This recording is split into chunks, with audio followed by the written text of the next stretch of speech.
जी बिस्मिल्लाहिर्रहमानिर्रहीम, अस्सलाम वालेकुम।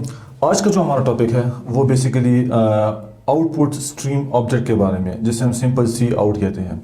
ठीक है, उसके बारे में हम इंशाल्लाह डिटेल में इस लेक्चर में हम कवर अप करेंगे और देखेंगे डिफरेंट एस्पेक्ट्स, देखेंगे कि हमारे पास सी आउट किस तरह काम करता है, उसका सिंटैक्स क्या है। ठीक है, तो स्क्रीन पे जाते हैं और देखते हैं कि हमारे पास तकरीबन कोई 5-6 प्रोग्राम्स होंगे इस लेक्चर में और डिफरेंट कैटेगरी से हैं और सी आउट को हम डिफरेंट एंगल से हम उसको मैनिपुलेट करेंगे। ठीक है, तो देखते हैं स्क्रीन पे जाके। ओके जी, मैं सी++ का ये इंटरफेस है। यहाँ पे मैं जाके मैंने कोई 5 प्रोग्राम्स बनाए हैं, फोल्डर बनाए हुए मैंने, प्रोग्राम 1 2 3 4 5 या लास्ट में एक क्वेश्चन है। ठीक है, उसको हम पे कवर करेंगे बाद में। पहले मैं प्रोग्राम नंबर 1 ओपन करता हूँ। ठीक है, और इसमें मैं रन करता हूँ, देखते हैं कोई एरर तो नहीं है, ताकि हमारा कोई कंसेप्ट तो कोई गलत ना हो जाए। ठीक है, सो ये देखिए, अगर आपको नजर आ रहा है सिंपल सी++ प्रोग्राम है और वही सारी चीज़ें जो हमने पहले सब कुछ जो है ना वो देखा है, उसको अंडरस्टैंड किया है। और इसके बाद हमारे पास यहाँ पे जो हमारा मकसदी जो लेक्चर है वो इस चीज़ पे है, C out programming is great fun. मैं इसको रन करके देखते हैं कि ये रन हो रहा है। Programming is great fun, okay good, well done. अब देखिए यहाँ पे हमारे पास सी आउट क्या है। सी आउट एक्चुअली हमारे पास इसका जो सिंटैक्स सिंपल है वो हम ये कहेंगे कि ये इसका हमारे पास सिंटैक्स है। देखिए सी आउट हमारे पास क्या है, ये एक ऑब्जेक्ट है और ये कौन सा ऑब्जेक्ट है, ये आउटपुट स्ट्रीम ऑब्जेक्ट है।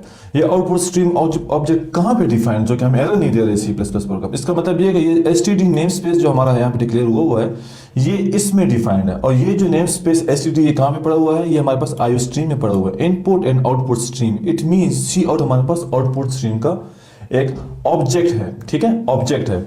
ओके, इस सी आउट ऑब्जेक्ट के बाद यहाँ पे देखें ये ब्रैकेट्स हैं। ये ब्रैकेट्स आपको बताता है कि यार आप ये क्या काम करो। ये एक आउटपुट ब्रैकेट्स हैं जो कि डायरेक्शन दे रहा है सी आउट को कि इसके इस राइट साइड पे जो चीज़ है ये सी आउट को दो।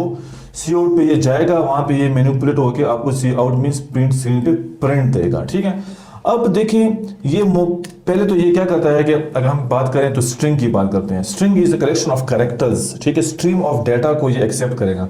यहाँ पे क्या होगा, यहाँ पे हमारे पास स्ट्रीम ऑफ डेटा होगा। अब इस स्ट्रीम ऑफ डेटा हमारे पास कैरेक्टर्स हैं, वेरिएबल्स हैं, डेटा है, इंटीजर है, जो कुछ भी हो सकता है। ठीक है, लेकिन जब हमारे पास यहाँ पे stream of data double quotes के अंदर बंद हो, इनक्लोज्ड हो, like for example programming is great fun, तो ये complete as a string consider करेगा ये सी आउट और भेजेगा इस सी आउट को और वहां पे ये प्रिंट आउट हो जाएगा हमारे पास स्क्रीन के ऊपर।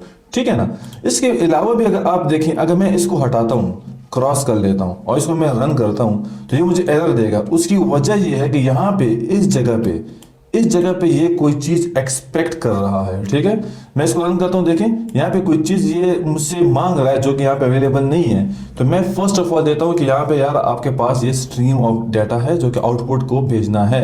यहाँ पे ये जो साइन है, ये साइन हमारे पास सी आउट की तरफ जो है ना जो डायरेक्टेड है। इसका मतलब ये है कि ये जो स्ट्रिंग ऑफ डेटा है, ये जो स्ट्रीम ऑफ डेटा है, ये एज अ स्ट्रिंग जाएगा, क्योंकि डबल कोट्स के अंदर जो चीज़ भी होती है वो स्ट्रिंग होती है। अगर मैं इसको अभी रन करता हूँ तो ये मुझे एरर देगा। क्यों? क्योंकि ये क्या चीज़ है, ये एक सेंटेंस तो है लेकिन सी आउट ऑब्जेक्ट को पता नहीं चल रहा कि ये एक्चुअली है क्या, क्योंकि उसमें ये डिफाइंड है कि वो stream of data as a string को एक्सेप्ट करेगा।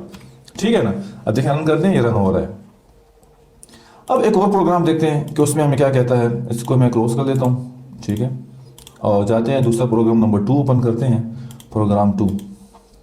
अब यहाँ पे देखें, यहाँ पे क्या हो रहा है। यहाँ पे मैं इसको रन करता हूँ, वही चीज़ आपके पास प्रिंट हो रही है, programming is great fun. But the difference here is कि आपने क्या किया कि आपने इस एक स्टेटमेंट को, इस एक स्ट्रिंग को आपने स्प्लिट आउट कर दिया, 2 strings of data, stream of data में आपने इसको तकसीम कर दिया। किस तरह, प्रोग्रामिंग इज यहाँ तक आपका एक स्ट्रिंग हो गया और ग्रेट फन आपके पास अलग स्ट्रिंग हो गया। अगर आप 2 से 1 से ज्यादा भी आप सी आउट ऑब्जेक्ट को स्ट्रिंग्स भेज सकते हैं। ठीक है ना। तो अगर आपने 2 से ज्यादा, एक या 1 से ज्यादा को आपने भेजना है तो आपने एक स्ट्रिंग को जो है ना क्या कर देना है, डबल कोट्स में बंद कर देना है, फिर ये ब्रैकेट जो है आउटपुट ब्रैकेट्स हैं ये डाल देना है। इसके बाद दोबारा आपने डबल कोट्स डाल के फिर दूसरा आपने क्या करना है, ये स्ट्रिंग को एक अपेंड कर देना है, साथ लगा देना है। ठीक है, और एट द एंड आपने सेमीकोलन नहीं भूलना। देखिए ना, अगर इसमें कोई डिफरेंस नहीं है, देखें वही सेम लाइन आ रही है। देखिए अगर मैं यहां से इस चीज को हटा दूं, मैं इसको रन करता हूं, वही चीज आ गई है। लेकिन ये इसका मकसद क्या हुआ, अगर फिर हम ये हमारा ये एरर क्यों आ रहा है, ये इसलिए आ रहा है कि आपको कई जगह पे डिफरेंट सिनारियोज मिलेंगे और डिफरेंट सिनारियोज को आपने डिफरेंट तरीके से जो है ना टैकल करना है, तो आपने इस तरह करना है, ठीक है। ओके, हम जाते हैं एक तीसरा प्रोग्राम ओपन कर लेते हैं। तीसरा प्रोग्राम देखते हैं कि उसमें हमारे पास और कौन सी ऐसी वेरिएशंस है सी आउट ऑब्जेक्ट के लिए। प्रोग्राम नंबर 3 को मैं ओपन करता हूँ। देखें वहाँ ये भी जब मैं रन करता हूँ ना, तो क्या हो रहा है, वही सेम लाइन हमारे पास एग्जीक्यूट हो रही है, लेकिन यहाँ पे हमने क्या किया कि हमने सी आउट के 2 ऑब्जेक्ट्स को इस्तेमाल किया है और दोनों को हमने वो एक जो स्ट्रिंग था ना पिछले प्रोग्राम में हमारे पास ये इस तरह था। पिछले प्रोग्राम में हमारे पास ये इस तरह था, एक ही लाइन में हमने इस चीज़ को एग्जीक्यूट किया था। लेकिन अगर आप चाहते हो कि यार नहीं सी आउट प्रोग्रामिंग इज यहाँ तक हो और फिर ग्रेट फन दूसरी लाइन में जो है सी आउट में हो, आपने 2 सी आउट ऑब्जेक्ट्स इस्तेमाल कर लिए हैं, तो उसी एक लाइन को आप एक लाइन पे भी क्या प्रिंट कर सकते हो और 2 लाइंस में भी आप उस कोड को ले ला सकते हो। लेकिन जब ये आउटपुट हो रहा है ना, तो ये बिल्कुल एक ही लाइन पे हो रहा है।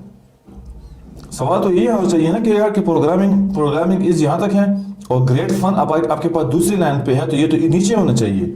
नहीं, कंपाइलर को क्या है, कंपाइलर को हमने बताया ही नहीं है, सी आउट को तो हमने बताया ही नहीं है कि यार आप प्रोग्रामिंग इसके बाद आपने न्यू लाइन पे जाना है। किस पे जाना है, न्यू लाइन पे जाना है। ये जो आपको यहाँ पे नजर आ रही है तो एडिटर की हद तक है। एडिटर को हमने बताया कि चलो यार आप दूसरी लाइन पे आ जाओ, लेकिन कंपाइलर तो एक एक चीज को कंपाइल करता है। यहाँ पे तो न्यू लाइन का कंसेप्ट इसको हमने दिया ही नहीं है। तो आपने यहाँ पे इसको न्यू लाइन का कंसेप्ट दिया ही नहीं है, तो उसने ये स्ट्रीम ऑफ डाटा को लिया, फिर ये स्ट्रीम ऑफ डाटा को लिया और स्क्रीन को प्रिंट कर दिया है। लेकिन अगर आप चाहते हो कि इन दोनों के बीच में न्यू लाइन आ जाए, नीचे आ जाए, तो फिर आपने अपने प्रोग्राम को और अपडेट करना है। वो किस तरह करना है वो भी हम चेक कर लेते हैं। आते हैं ओपन, प्रोग्राम नंबर 4 को हम ओपन कर लेते हैं, ठीक है। प्रोग्राम नंबर 4 में देखें, यहाँ पे प्रोग्राम नंबर 3 में क्या था, 2 स्टेटमेंट्स हैं। यहाँ पे अगर प्रोग्राम नंबर 4 में आप जरा देखें तो 4 स्टेटमेंट्स लेके आ रहे हैं, बल्कि 5 हैं। The following items were top seller. अब अगर कोई बंदा इस प्रोग्राम को देखेगा तो वो कहेगा कि यार अच्छा पहली लाइन पे ये प्रिंट होगा, उसके बाद सी आउट जो है ना फिर ये डाटा स्ट्रीम पे लेके प्रिंट करेगा, फिर तीसरी लाइन पे ये होगा, फिर चौथी लाइन पे ये होगा, पांचवी लाइन पे ये होगा। इसी तरह ही है ना। मैं इसको रन करता हूँ तो आप चेक करें इसको कि ये मुकम्मल एक ही स्ट्रेट फॉरवर्ड लाइन पे जा रहा है। क्यों, हमने यहाँ पे कंपाइलर को तो यार बताया ही नहीं है कि आप इस कंप्यूटर्स ये जो सेलर्स है इसके एस के बाद न्यू लाइन पे जाना है आपने, फिर यहाँ पे इस जून के कॉलम के बाद आपने न्यू लाइन पे जाना है। लेकिन यहाँ पे हम बिल्कुल एक एक स्टेप कंपाइलर को बताएंगे। कंपाइलर इन स्टेटमेंट्स के अलावा कोई और काम नहीं करेगा। जो चीज़ हम बताएंगे उसको वो वही कंपाइल करेगा। लेकिन यहाँ पे हमने तो बताया ही नहीं कि आप न्यू लाइन पे जाओ। यहाँ पे जो नेक्स्ट जो सी आउट लिखा है यही यहाँ पे खासियत है इस सी आउट ऑब्जेक्ट की कि ये स्ट्रीम ऑफ डाटा लेगा। अब इस स्ट्रीम ऑफ डाटा को आपने किस तरह ऑर्गेनाइज करना है, उसके लिए अपने स्पेशल कैरेक्टर्स हैं, उसके लिए आपके पास एस्केप कैरेक्टर्स हैं, ठीक है। एंड लाइन आप हम कहते हैं ENDL एंड लाइन है, वो चेक करते हैं कि वो हम किस तरह इसमें डालेंगे, ठीक है।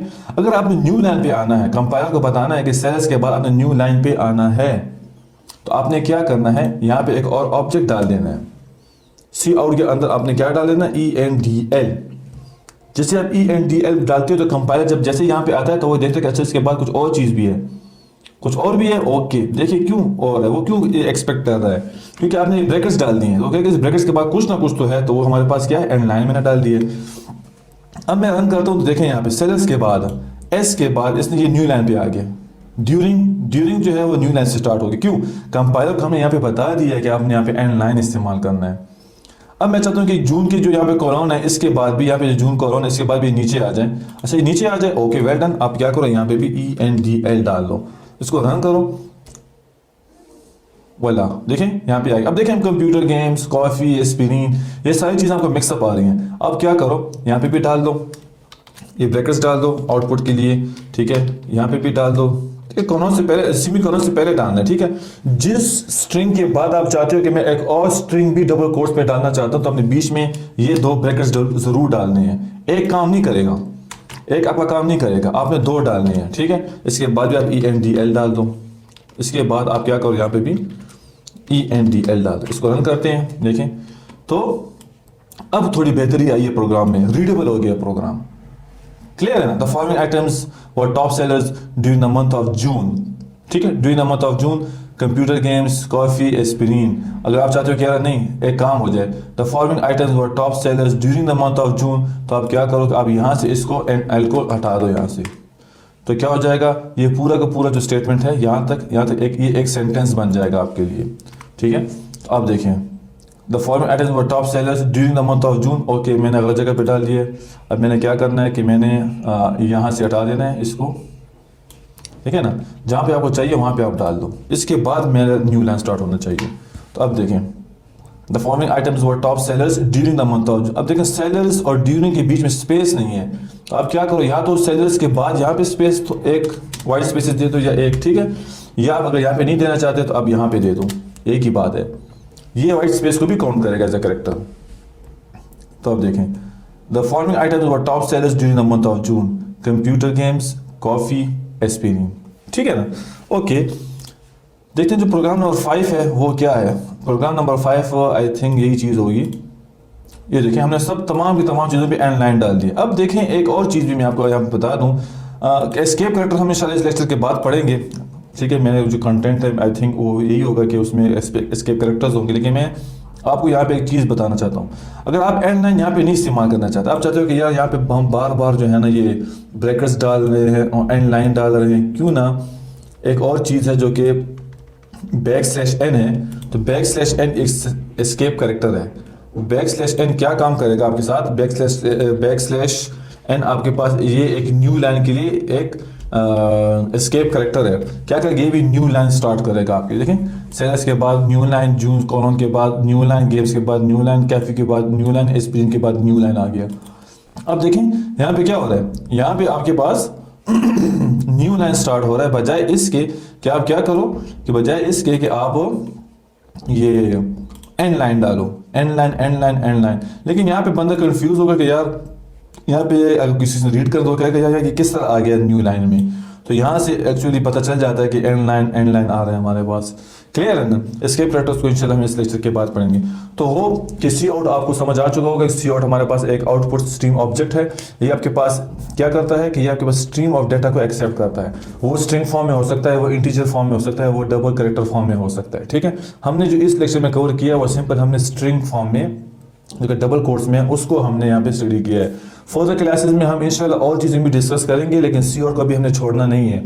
सी आउट पे जो है ना हमने काफ़ी चीज़ें जो है मैनिपुलेट करनी है और काफ़ी चीज़ें रहती है, वो हम बाद में जो लेक्चर्स हैं उसके साथ कवर अप करते जाएंगे। लेकिन ये जो प्योरली सी आउट का जो है ना ये लेक्चर था। अगर कोई क्वेश्चन आपके पास है, आपके जहन में है, तो नीचे कमेंट में आप पूछ सकते हैं ताकि मैं फिर आप उसको क्लियर कर सकूँ। Thank you.